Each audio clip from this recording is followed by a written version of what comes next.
नमस्ते दर्शकों, स्वागत है आप सभी का भूमि के नाम चैनल में। पिछली वीडियो में हमने देखा था कि क्यों मिला था गंगा को भरी सभा में श्राप और क्यों उन्हें देना पड़ा था धरती पर जन्म।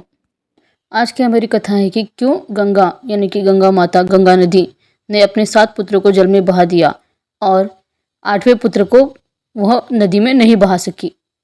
और जानते हैं कथा। पुत्र की कामना से शंतनु के पिता प्रतीप गंगा के किनारे तपस्या कर रहे थे और उनके रूप, तप और सौंदर्य से पर मोहित होकर गंगा उनकी दाहिनी जंघा पर आकर बैठ गई और कहने लगी कि राजन, मैं आपसे विवाह करना चाहती हूँ।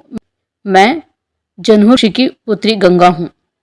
इस पर राजा प्रतीप ने कहा, गंगे, तुम मेरी दाहिनी जंघा पर बैठी हो, जबकि पत्नी को तो वामांगी होना चाहिए। दाहिनी जंघा तो पुत्र का प्रतीक होती है, अतः मैं तुम्हें अपने पुत्र वधु के रूप में स्वीकार कर सकता हूँ। यह सुनकर गंगा वहां से चली गई। जब महाराज प्रतीप को पुत्र की प्राप्ति हुई तो उन्होंने उसका नाम शांतनु रखा और इसी शांतनु से गंगा का विवाह हुआ। शांतनु ने अपने पिता प्रतीप की आज्ञा से गंगा के पास जाकर उससे विवाह करने के लिए निवेदन किया। गंगा ने कहा, राजन, मैं आपके साथ विवाह करने के लिए तैयार हूँ, लेकिन आपको वचन देना होगा कि आप मेरे किसी भी कार्य में हस्तक्षेप नहीं करेंगे। शांतनु ने गंगा को वचन देकर विवाह कर लिया। गंगा के गर्भ से महाराज शांतनु को 8 पुत्र हुए, जिनमें से 7 को गंगा नदी में ले जाकर बहा दिया।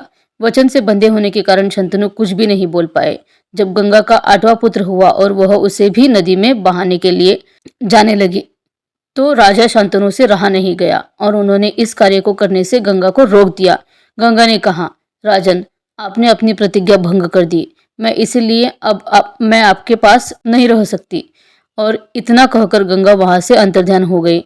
महाराज शंतनु ने अपने पुत्र का पालन पोषण किया और उसका नाम देवव्रत रखा। देवव्रत की किशोरावस्था में होने पर उन्होंने हस्तिनापुर का युवराज उनको घोषित कर दिया और यही देवव्रत आगे चलकर भीष्म कहलाए। अब जानते हैं कि क्यों गंगा ने बहाए थे अपने 7 पुत्र और 8वें पुत्र को तो वे नहीं बहा पाई थी। एक बार धू नामक वसु ने वशिष्ठ ऋषि की कामधेनु का हरण कर लिया। इससे वशिष्ठ ऋषि ने धू से कहा कि ऐसा काम तो मनुष्य करते हैं, इसलिए तुम 8 वसु मनुष्य हो जाओ। यह सुनकर वसुओं ने घबराकर वशिष्ठ जी की प्रार्थना की और उन्होंने कहा कि अन्य वसु तो वर्ष का अंत होने पर मेरे शाप से छुटकारा पा जाएंगे, लेकिन इस धू को अपनी करनी का फल भोगने के लिए एक जन्म तक मनुष्य बनकर पीड़ा भोगनी पड़ेगी।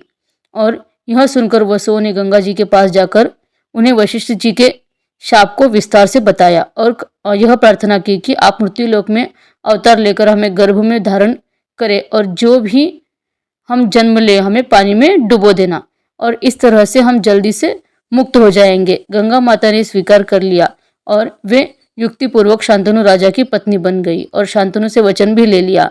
शांतनु से गंगा के गर्भ में पहले 7 पुत्र पैदा हुए और उन्हें उत्पन्न होते ही गंगा जी ने पानी में डुबो दिया, जिससे वे 7 वसु मुक्त हो गए। लेकिन 8वें में शांतनु ने गंगा को रोककर इसका कारण जानना चाहा।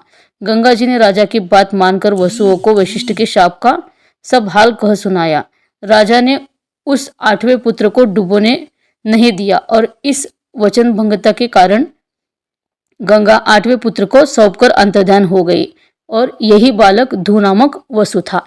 यानी कि धू नामक वसु ही आगे चल के भीष्म पितामह बने। तो ये थी हमारी आज की कथा कि क्यों गंगा ने अपने 7 पुत्र पानी में छोड़ दिए और 8वें पुत्र बने भीष्म। अगर आपको ये कथा अच्छी लगी तो चैनल को सब्सक्राइब करिए, लाइक और शेयर करिए। धन्यवाद।